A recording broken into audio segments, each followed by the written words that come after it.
When I'm driving my car too and I come to an intersection, I always try to look at the other cars, make eye contact, but bicyclists as well. And I think that that's another thing that can establish that I see you and we're going to take turns at this intersection or things like that. But being aware to turn my head and to look around, I think is one of the most important things. Yeah, another thing that we've found is that drivers tend to roll over the crosswalk and try to be a little closer to that street so they can make the turn faster, whatever they need to do. But it's really just as easy to stop behind the stop bar, you know, that white line painted behind the stop sign, or behind the crosswalk, and scan there before you roll through.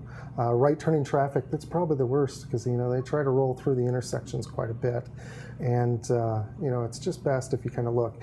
You do have to expect, because we have trails that come up to intersections and kind of seem like sidewalk crosswalks, but they're trails and may carry bicycles. And that's a lot faster than maybe a pedestrian might be, so it could be surprising if you don't look first. So, okay, that's the motorist perspective. Okay. Let's talk from the bicycle perspective, because I hear a lot of people complaining. They appreciate bicyclists, but they need to observe the rules of the road or these sorts of things. What's the balancing act and that? So when you're on your bicycle, what are some of the safety tips for being in traffic, being in with motor traffic as well as other bicycle traffic and pedestrians? I got 3 big ones that I look at for bicyclists: sidewalks, signals, and signs. Sidewalks, bicyclists can almost be invisible if you're on the sidewalk, so it's a lot of times it's statistically safer to travel in the roadway as a bicyclist. In Iowa City, that's a really big deal in the central business district. Bicycles aren't allowed to operate on the sidewalks or the pedestrian mall at all because they need to be out visible, they need to be away from what's a pedestrian zone.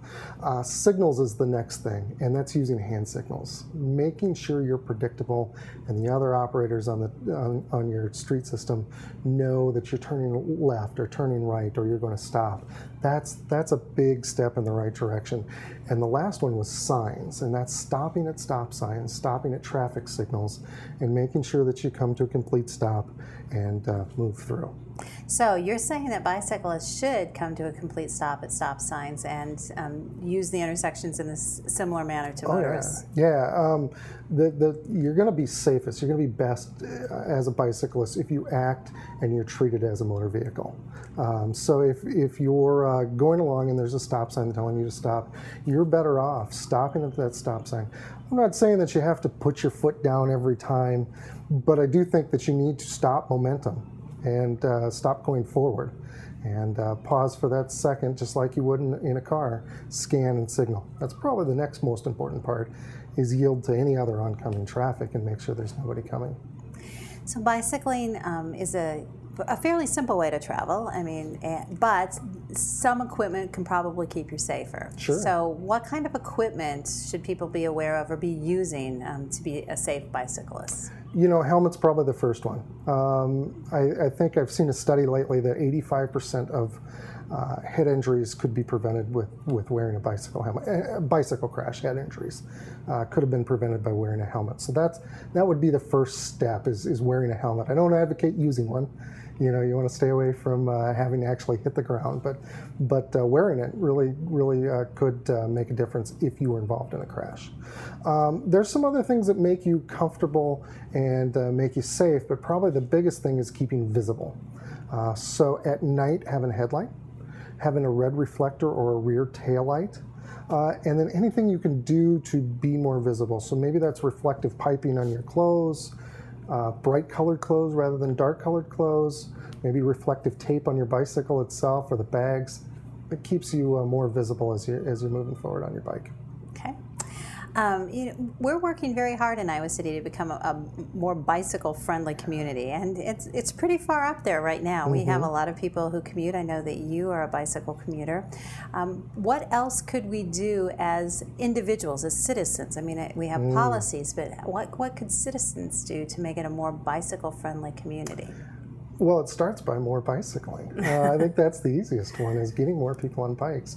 There's a safety relationship between the number of people who bicycle and the level of safety. So crashes actually go down for everybody the more people you put on bikes. It doesn't work that way for motor vehicles. It's almost the opposite, that you get more crashes when you have more cars, but more bikes means less crashes. So if we can put more people on bicycles, that's a good step in the right direction. A nice way to look at it too is a 20-minute bike ride. You can cover about 3 miles in 20 minutes.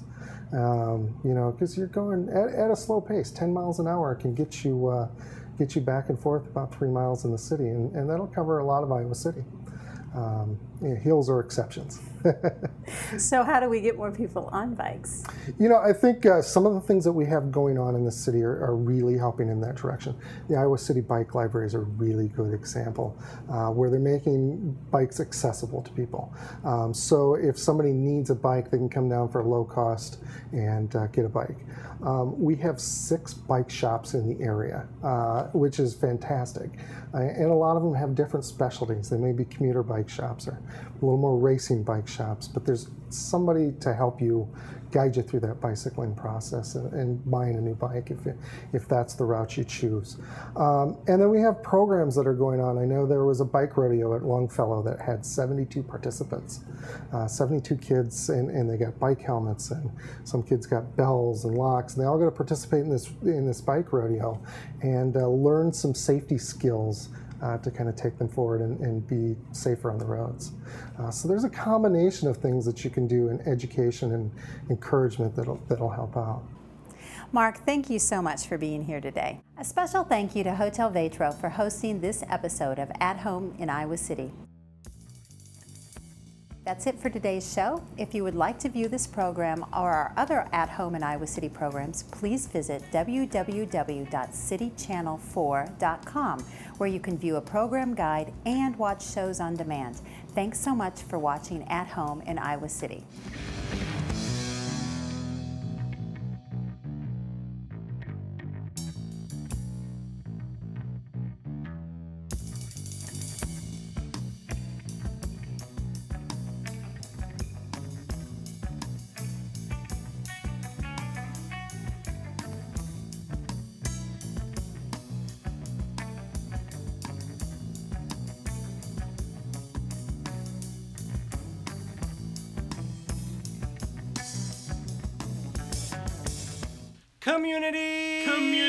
Community voice. Iowa City is Iowa City is Iowa City is Iowa City is